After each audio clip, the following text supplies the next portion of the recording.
దోసుకున్నాడు అన్నాడు. ఆ ఎకరాలు ఎక్కిపోయినావు, ఎవరికి ఇచ్చినావు, మరి ఈయన దోసుకుంటున్నాడు, ఆ రుజువులన్నీ ఉపయోగించుకోవాలని చెప్పేసి ప్రజలు ఆలోచన చేస్తా ఉన్నారు.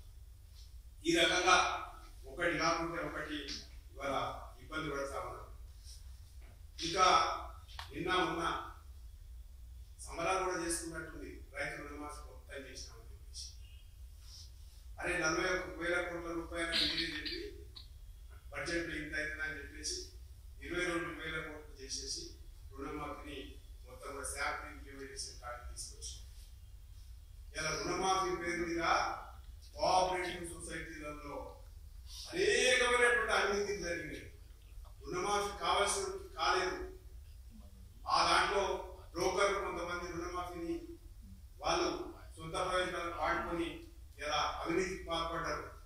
దానికి సంబంధించినటువంటి విషయంలో మీకు ముఖ్యమైనటువంటి విషయంలో ఒకటి దృష్టికి తీసుకురావాలనుకుంటున్నాను.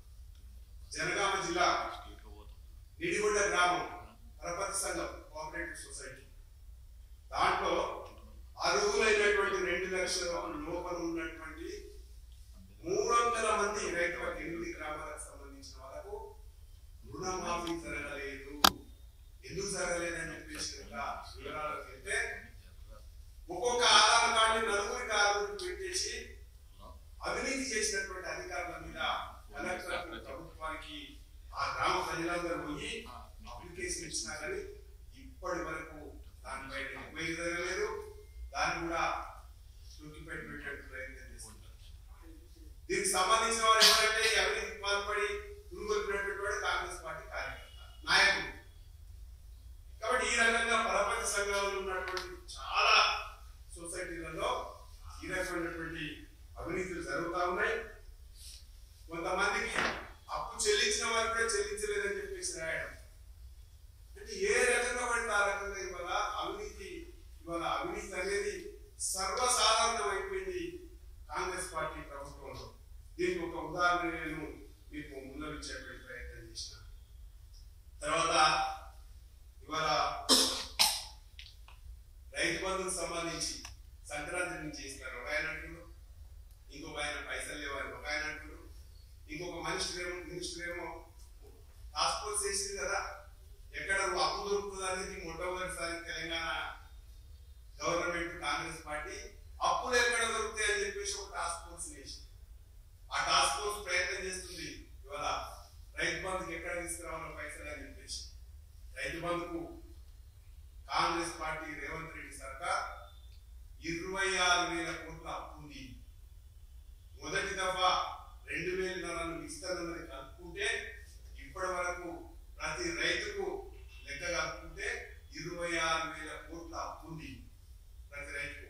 సంక్రాంతి తీయస్తున్నావు ఖచ్చితంగా అందరికీ ఒక్కరికి కూడా మినహాయించకుండా 26,000 కోట్ల రూపాయలతోటి రైతు బంధు పేరు మార్చిన రైతు భరోసా వెంటనే ఇయ్యాలని చెప్పేసి భారతీయ జనతా పార్టీగా మేము డిమాండ్ చేస్తాము. తర్వాత నిన్న మొన్న విచిత్రమైనటువంటి తెలంగాణ విచిత్రమైనటువంటి పరిస్థితి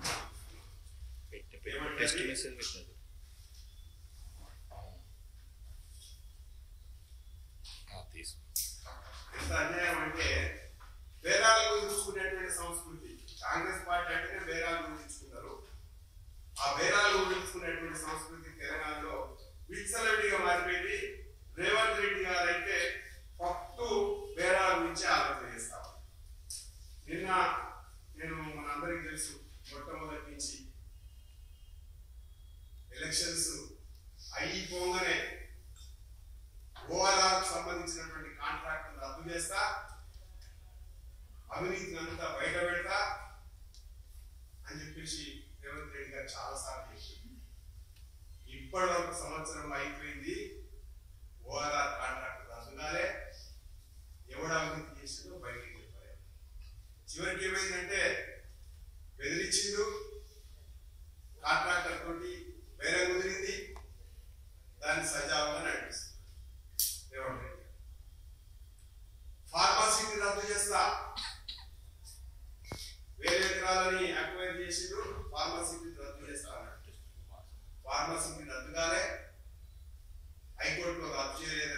ఇచ్చిండు.